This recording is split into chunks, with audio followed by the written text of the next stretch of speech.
नमो नमः। प्रवाचिका अहंदया जोशी अत्र समीशां स्वागतम्। अधुना अग्रिमा कथा पठिष्यते अस्तु तर्हि आरंभं कुर्मः।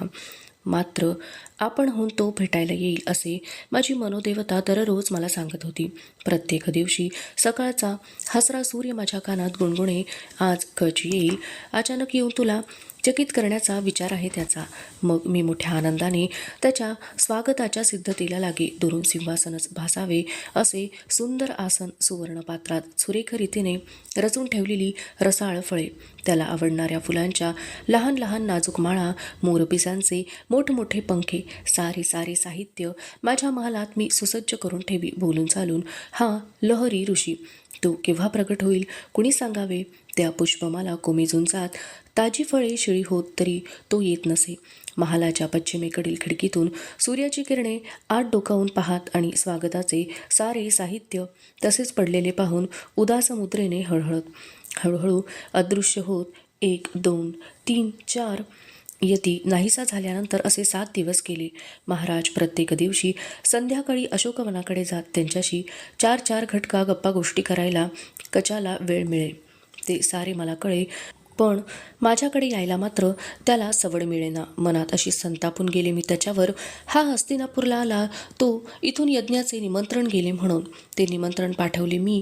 महाराजांना कदाचित त्याची आठवणही झाली नसती, ती मला झाली म्हणून हा इथे येऊ शकला। पण राजवाड्यात येऊन मला भेटायचा साधा शिष्टाचार सुद्धा त्याने पाळला नाही। देवयानीने नाक मुठीत धरून आपल्याला पुन्हा पुन्हा बोलवायला यावे अशी त्याची इच्छा असावी, पण म्हणावे मात्र राहून राहून मला वाटत होते त्याने एकदा तरी माझ्याकडे यावे, मोकळ्या मनाने माझ्याशी बोलावे, माझे क्षेमकुशल विचारावे। आम्ही दोघांनी एकमेकांच्या सहवासात घालवलेल्या सुखी दिवसांच्या आठवणी काढाव्यात। त्या ऐकून माझे मन व्याकुळ होऊन जावे, माझ्या डोळ्यात उगीच पाणी उभे राहावे, त्या पाण्यात महाराणी झालेली देवयानी वाहून जावी। छे छे, मला शाप देऊन कच निघून गेला। तेव्हा कितीतरी दिवस माझे डोळे पाझरत होते। मग मात्र मी सावध झाले, शहाणी झाले, पुन्हा कधी डोळ्यातून टीप काढायचे नाही असा निश्चय केला मी। सासरी येताना नमस्कार करून बाबांचा निरोप घेतला। त्यांनी आशीर्वाद देण्यासाठी आपला हात माझ्या मस्तकावर ठेवला। किती कापत होता तो। मी मोठ्या जड मनाने वर मान करून उठले। त्याच क्षणी बाबांच्या डोळ्यातला एक अश्रुबिंदू माझ्या कपाळावर पडला। मी आतून अगदी गदगदून गेले, तरीसुद्धा मी डोळ्यातून टीप येऊ दिले नाही। देवयानी पुन्हा कधीही रडणार नाही, पण कच आल्यावर त्याने आपल्याकडे यावे, दोघांच्या बोलण्यात जुन्या गोड आठवणी निघाव्यात, त्यात रंगून जाऊन आपण रडावे आणि त्या अश्रूंनी आपले मन हलके करावे असे मला वाटू लागले होते। रडण्यात आनंद असतो? छे, डोळ्यात अश्रू येणे हे दुबळ्या मनाचे लक्षण आहे। महाराणी देवयानीने रडायचे आणि ते कुठल्या तरी जुन्या पाण्या आठवणी काढून? छे, शक्य नाही ते। महाराणी देवयानीने भेटीसाठी एका ऋषीचे आर्जव करायचे? ते तिच्या हातून कालत्रयीही होणार नाही। कच मला न भेटता निघून जाणार अशी माझी जवळजवळ खात्री झाली। 8व्या दिवशी मी त्याच्या स्वागताची कोणतीही तयारी केली नाही, पण अकस्मात त्याच दिवशी तो राजवाड्यात आला। माझी तारांबळ उडाली त्याची उठबस करताना। सेवकांनी त्याचे भव्य सुंदरासन माझ्या महालात आणून ठेवले, पण ते आणायच्या आधीच आपले मृगाजीन पसरून तो त्याच्यावर बसला।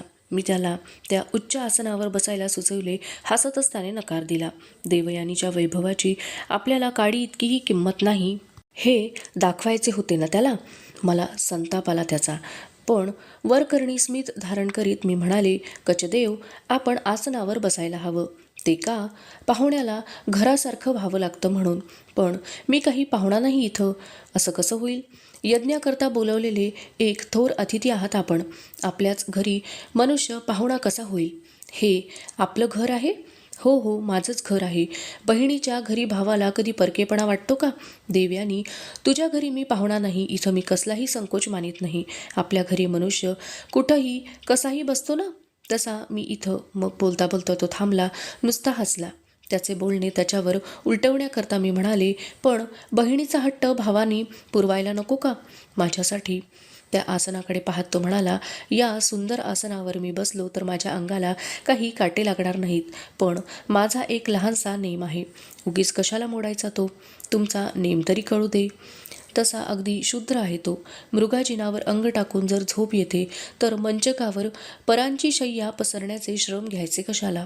आपल्याला जर नित्य कंदमुळं खायची आहेत तर एखाद्या दिवशी मिष्टान्न देऊन जिभेला नसती चटक लावायची कशासाठी? माणसाची जीभ मोठी वाईट असते हो देव्यानी. दुसऱ्याला दुःख देणारे शब्द ती सतत बोलते एवढ्यासाठी काही मी तिला वाईट म्हणत नाही. पण एक दिवस एक खमंग पदार्थ खाल्ला तर तो दररोज खावा असं तिला वाटू लागतं. अशी चटक लागली की मग ती जिभेला लागो, डोळ्यांना लागो, कानांना लागो, ती तृप्त करण्याकरता मनुष्य नाही त्या गोष्टी करू लागतो. प्रसंगी पाप करायला सुद्धा प्रवृत्त होतो. तुझ्या या सुंदर आसनावर मी आता आनंदानं बसेन, पण उद्या अरण्यात तपश्चर्येला बसताना जर मला पुन्हा पुन्हा त्याची आठवण होऊ लागली. त्याला टोमणा मारण्याकरता मी म्हणाले, मग मी सुद्धा महाराणी म्हणून हे उंची वस्त्रालंकार घालणं चुकीचं आहे म्हणायचं. तो स्मित करीत म्हणाला, छे छे, तुझी गोष्ट निराळी आहे. तू गृहिणी आहेस. संसार हा तुझा धर्म आहे. मी यती आहे. संन्यास हा माझा धर्म आहे. संसारात उपभोगाला मानाचं स्थान आहे. संन्यासात ते अक्षम्य आहे. मृगाजिनावर बसायचा आपला हट्ट अशा रीतीने त्याने पुरा केला. मग थोडासा फलाहार करून त्याच्याजवळ चौरंगावर सोन्याच्या तबकात ठेवलेल्या फुलांच्या माळांकडे मोठ्या प्रेमाने पाहिले त्याने. त्यांच्याकडे पाहता पाहता तो उद्गारला, माझ्या आवडीनिवडीची अजून आठवण आहे म्हणायची तुला. महाराणीपदाची एवढी मोठी जबाबदारी शिरावर असताना इतक्या लहान गोष्टीतसुद्धा तुझं लक्ष आहे हे पाहून तुमची आठवण होती म्हणून तर तुम्हाला इतक्या अगत्यानं यज्ञाला बोलावलं मी तुला शाप देऊन निघून गेलो असूनही तू माझी आठवण ठेवलीस. इतक्या अगत्यानं मला बोलवलंस. अशी उदार हृदयाची बहीण मला लाभली. हे फार मोठं भाग्य आहे माझं.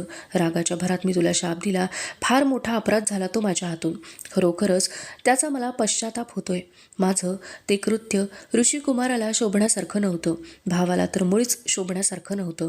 त्या अपराधाबद्दल मी तुझी मनापासून क्षमा मागतो. बोलता बोलता त्याने आपले हात जोडले. त्याची मुद्रा किती शांत, किती गंभीर दिसत होती.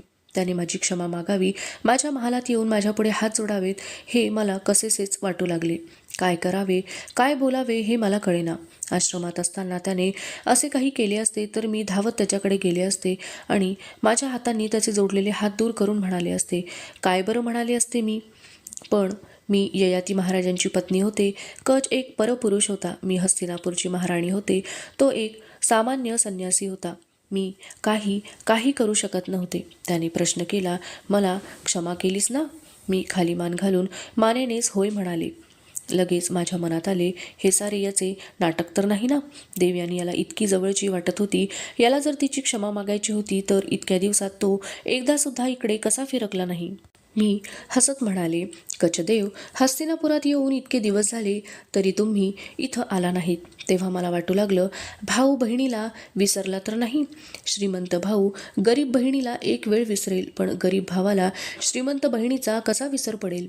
असं मग काय राजवाड्याची वाट सापडली नाही त्याला? राजवाड्यापेक्षा दुसरी वाट शोधित होता तो. कुठली? राजवाड्याच्या स्वामिनीच्या हृदयाची. या शब्दाचा अर्थच कळेना मला. पण काळोख पडला तरी घरटे सापडत नाही म्हणून आक्रोश करीत फिरणाऱ्या चिमण्या पाखरासारखे मूक क्रंदन करू लागले. काही क्षण तो स्तब्ध राहिला. माझ्या मनात आले, महाराजांनी याला माझ्याविषयी काही विचारले असेल का? काही सांगितले असेल का? त्यांची बाजू घेऊन मला उपदेश करायला तर हा आला नसेल ना? तो शांतपणे म्हणाला, माझी एक मागणी आहे तुझ्याकडे. मी चाचरत विचारले, ती कोणती? शर्मिष्ठेला तू दासीपणातून मुक्त करावंस अशी. मी रागाने प्रश्न केला, आणि मुक्त करून तिला काय करू महाराणी? माझी जागा तिला देऊ की सवत करून घेऊन माझ्या डोक्यावर तिला बसवू आणि तिची दासी मी होऊ? त्याची वृत्ती शांत होती. तो म्हणाला, तिनं माझी दासी झालं पाहिजे असा हट्ट रागाच्या भरात तू धरला असशील. त्याबद्दल मी तुला बोल लावित नाही. जगात राग कोणाला येत नाही, पण माणसाचं मोठेपण विचारांबरोबर वाहत जाण्यात नाही. विचाराच्या सहाय्यानं विकारांवर विजय मिळवण्यातच खरा मनुष्य धर्म आहे. मी काहीच बोलत नाही असे पाहून तो म्हणाला, देवयानी, क्षणभर नुसती कल्पना करून पहा. शर्मिष्ठेच्या जागी तू असतीस. तिची दासी म्हणून जन्म काढायची पाळी तुझ्यावर आली असती. मी हेटाळणीच्या स्वरात उद्गारले, मी दासी होणार? मी दासी होणार या शर्मिष्ठेची? त्याचा स्वर शांत होता. तो म्हणाला, दैव मोठं लहरी आणि निर्दय आहे देवयानी. ते एका क्षणात आकाशातल्या उल्केला पृथ्वीवरला पाषाण करून सोडतं. ते कुणाला केव्हा दासी करील नि दासीला केव्हा राणी बनवील. मी तुच्छतेने उद्गारले, ही सारी बोलणी समजतात ह मला कचदेव. तुला लागण्यासारखा शब्द माझ्या तोंडून गेला असेल तर क्षमा कर मला. कुणाचंही दुःख असो ते कळण्याचा मार्ग या जगात एकच आहे, तो म्हणजे त्याच्या जागी आपण आहो अशी कल्पना करणं. हा 12-13 दिवस या दृष्टीनं शर्मिष्ठेच्या दुःखाचा विचार करतो आहे मी. आजपर्यंत कचानं देवयानीपाशी काही मागितलं नव्हतं. कदाचित ती भावाला भिक्षा घालील असं त्याच्याशी वाद करून आपला निभाव लागणार नाही हे मला ठाऊक होते. मी मुकी, बहिरी, आंधळी झाले. बोलता बोलता तो थांबला. मग एखाद्या वेड्यासारखा माझ्याकडे टकमक पाहू लागला. त्याच्या दृष्टीला दृष्टी भिडवण्याचे मोठे अवघड काम होते ते. त्या दृष्टीत कठोरता नव्हती, करुणा नव्हती, काही नव्हते. पण साऱ्या मंत्रतंत्रांचे आणि जादूटोण्यांचे सार त्याच्या दोन्ही डोळ्यात उतरले होते. लहानपणी अरण्यातल्या भयंकर अजगराच्या गोष्टी मी ऐकल्या होत्या. त्यातला अजगर वाटसरूकडे पाहू लागला की जागेवरून हलायची त्या माणसाची शक्तीच नाहीशी होते म्हणे. कचाची आताची दृष्टी तशी होती. त्याच्याशी झगडण्याकरता मी माझे सामर्थ्य एकवटू लागले. यतीला दरबारात आणून साऱ्या समारंभाचा फिरस त्याने केला. छे, बाबांच्या तपश्चर्येला केवढा अपशकुन केला त्याने, याबद्दल हा अवाक्षरही बोलत नाही. बाबांनी या उतारवयात पुन्हा एवढे मोठे तप, उग्र तप आरंभिले आहे. ते याचे गुरु. 3दा त्यांनी याला जीवनदान दिले, पण त्यांच्याविषयी आदराचा किंवा भक्तीचा शब्द काढला नाही याने. डोळे दिपवून टाकणारे माझे राजवैभव याने पाहिले, पण एका शब्दाने याने माझे कौतुक केले नाही. आणि मोठ्या शिष्टपणाने शर्मिष्ठेला दासीपणातून मोकळी करायचा उपदेश मला करायला आज इथे आला. याच्या मोहिनीला देव्यानी बळी पडणार नाही. माझ्या हृदयावर घाव घालताना याने क्षणभर सुद्धा मागे पुढे पाहिले नाही. कच देवयानीचा कुणी नाही, त्याला देवयानी कसलीही भिक्षा घालणार नाही. त्याच्याकडे न पाहता मी महालाबाहेर जायला उठले. कच माझ्या पाठोपाठ उठला आणि मला शांतपणे म्हणाला, महाराणी, मी उद्या भृगू पर्वतावर जात आहे. तिथं एकांतात आणि चिंतनात काळ घालवावा असं मी ठरवले. फार अपूर्ण आहे मी अजून. ही अपूर्णता थोडी कमी व्हावी. एखाद्या कणानं का होईना जगातलं दुःख कमी करायला मार्ग आपल्याला सापडावा. तो बोलत असतानाच मी त्याला नमस्कार केला. आशीर्वाद देत तो म्हणाला, पुन्हा आपली भेट केव्हा होईल, कोणत्या स्थितीत होईल ते या आदिशक्तीला माहीत. तिनं महाराणीला सद्बुद्धी द्यावी आणि देवयानी तुला सदैव सुखात ठेवावं एवढीच माझी इच्छा आहे. दुसऱ्या दिवशी सकाळीच सासूबाईंचा निरोप आला. भृगू पर्वतावर कचाबरोबर जायचा त्यांनीही निश्चय केला होता. त्या ऐकून महाराज गडबडले. आईने नातवंडाचे तोंड पाहून जावे म्हणून त्यांनी खूप आग्रह केला. लग्न झाल्यापासून सासूबाईंशी मनमोकळेपणाने ते बोलल्याचे किंवा त्यांनी त्यांची कधी मनधरणी केल्याचे मी पाहिले नव्हते. पण सासूबाई वानप्रस्थ होऊन निघून जात आहेत असे वाटताच त्यांची स्थिती एखाद्या लहान मुलासारखी झाली. महाराजांच्या डोळ्यातील पाणी पाहून सासूबाईंचे मन विरघळेल असे मला वाटले.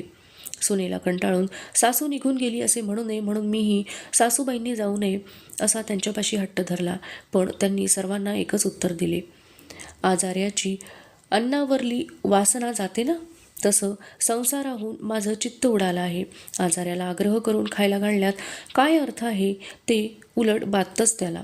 अशोकवनातून परस्पर त्या गेल्या. जाण्यापूर्वी मला एका बाजूला नेऊन त्या म्हणाल्या, मुली, माझा जीव कशातही अडकलेला नाही, पण ययूची मात्र उगीच काळजी वाटते मला. एखाद्या लहान मुलासारखं आहे त्याचं मन, जितकं सरळ तितकंच हट्टी. पण ते जाऊ दे.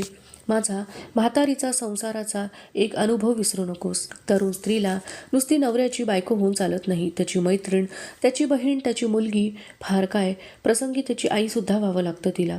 त्यांचं हे बोलणं मोठं गूढ वाटलं मला.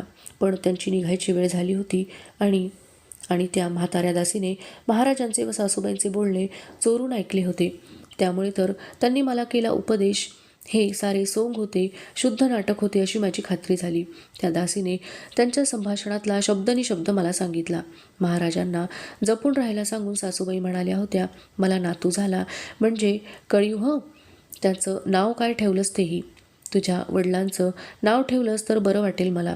नी हे बघ, थोडा बागेत येतोस माझ्याबरोबर? महाराजांनी विचारले. कशाला? एक वनस्पती दाखवून ठेवते तुला. औषधी वनस्पती आहे. मग राजवैद्यांनाच दाखवून ठेव. मी काय करणार ती घेऊन? वैद्यांना दाखवण्यासाठी नाही ती. म्हणजे हे औषध ज्याचं त्यानंच घ्यायला किंवा द्यायचं असतं. असं कुठल्या रोगावर आहे हे औषध? त्या रोगाचं नाव एक निश्चित नाव नाही त्याला. पण माणसाला कधीकधी जीव नकोसा होतो आपला किंवा दुसऱ्याचा. तुझ्यावरती पाळी येऊ नये अशी माझी इच्छा आहे. पण येऊ, तुला शर्मिष्ठीसारखी बायको मिळाली असती तर निश्चित मनानं मी वनात गेले असते रे. कचसुद्धा सासूबाईंच्याच माळेतला मणी. ढोंगी, नाटकी, कपटी, जाताना महाराजांना द्यायला म्हणून शर्मिष्ठीकडे एक पत्र देऊन गेला तो. तिने ते वाड्यावर पाठवून दिले. ते वाचून महाराज कितीतरी वेळ विचारमग्न झाले. त्या पत्रात असे काय रहस्य आहे ते मला कळेना. माझ्याविषयी महाराजांचे मन कलुषित करायचा प्रयत्न कचाने केला नसेल ना? का शर्मिष्ठेला दासीपणातून मोकळे करा म्हणून महाराजांना विनंती केली आहे त्याने? पण म्हणावे, ती देवयानीची दासी आहे, महाराजांची नाही. तिच्यावर देवयानीची सत्ता आहे. शेवटी धीर करून महाराजांना विचारले, त्या पत्रात काही कमी अधिक आहे का? ते पत्रच माझ्या हातात देत ते म्हणाले, तसं काही विशेष नाही काही, पण राहून राहून वाटतं ईश्वरानं मला कचासारख्या तापशाचा जन्म दिला असता तर फार बरं झालं असतं. त्यांच्या खांद्यावर मस्तक ठेवून मी म्हणाले, ईश्वर शहाणा आहे नि त्याला देवयानीची काळजी आहे. त्यांनी हसत विचारले, ती कशावरून? आपण ऋषी झाला असता म्हणजे मला ऋषीपत्नी व्हावं लागलं असतं नि माझे असे हाल झाले असते. माझ्या केसांवरून हात फिरवीत त्यांनी विचारले, देवयानी, ययातीची पत्नी होऊन तू खरोखर सुखी झाली आहेस? मी लाजले आणि मानेने होय म्हटले. पूर्ण सुखी? मी पुन्हा मानेनं होकार दर्शविला आणि हळूच मान वर करून पाहिले. त्यांची मुद्रा क्षणार्धात किती प्रफुल्लित झाली होती. एखाद्या लहान मुलासारखे त्यांचे मन आहे असे सासूबाई म्हणाल्या होत्या. किती खरे होते ते. अवशिष्टा कथा अग्रिमे भागे पठिष्यते. अस्तु तर्हि पुनर्मिलामः. तावन् मङ्गलं भूयात् शुभं भूयात्. नमो नमः. धन्यवादः.